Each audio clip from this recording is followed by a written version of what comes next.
अस्सलाम वालेकुम दोस्तों, कैसे हैं आप? उम्मीद है आप सब ठीक होंगे। दोस्तों, ड्रग स्मगलिंग एक रिस्की और ख़तरनाक काम है, लेकिन ये है भी बहुत फ़ायदेमंद, क्योंकि थोड़ी सी मेहनत से किसी को काफ़ी पैसे कमाने को मिल जाते हैं। बस इसी वजह से अक्सर लोग अपनी जहानत के मुताबिक मुख्तलिफ तरीक़ेकार ढूंढते रहते हैं।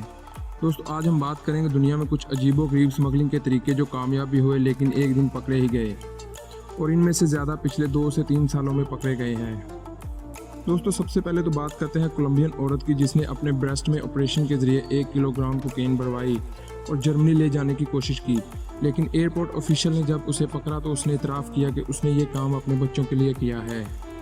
दोस्तों, दूसरे नंबर पर बात करते हैं कबूतर के ज़रिए कुवैत और इराक के दरमियान होने वाली स्मगलिंग की।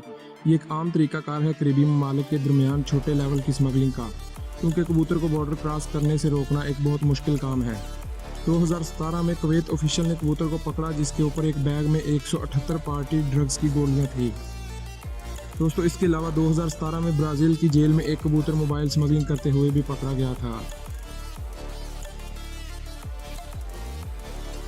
दोस्तों, ड्रोन टेक्नोलॉजी ने बहुत काम को आसान बना दिया है, जिसके साथ साथ इसने ड्रग स्मगलिंग को भी इंतहाई आसान बना दिया है, क्योंकि बड़े एरिया पर मुहित बॉर्डर्स की निगरानी एक मुश्किल काम है, इसलिए वहां से ड्रोन के जरिए स्मगलिंग एक आम काम बन गया है। 2018 से अब तक 500 से ज़ायद अफराद को ड्रोन के जरिए स्मगलिंग करते हुए पकड़ा जा चुका है। दोस्तों, ड्रोन तो हवा में उड़ता नज़र आ जाता है और शायद कबूतर भी, लेकिन सबमरीन हवा में दिखाई देता है, ना ज़मीन पर। जी हाँ दोस्तों, साल 2019 में यूएसए कोस्ट गार्ड ने 40 फुट लॉन्ग सबमरीन को पैसिफिक ओशन से पकड़ा, जिसमें 12,000 पाउंड कोकेन बरामद हुई, जिसकी मालियत $165 मिलियन थी। और इसी तरह 2018 में भी एक सबमरीन पकड़ी गई, जिसमें 17,000 पाउंड कोकेन थी। और अब तक 14 सबमरीन पकड़ी गई हैं, जिनमें $570 मिलियन के ड्रग्स बरामद हुए हैं।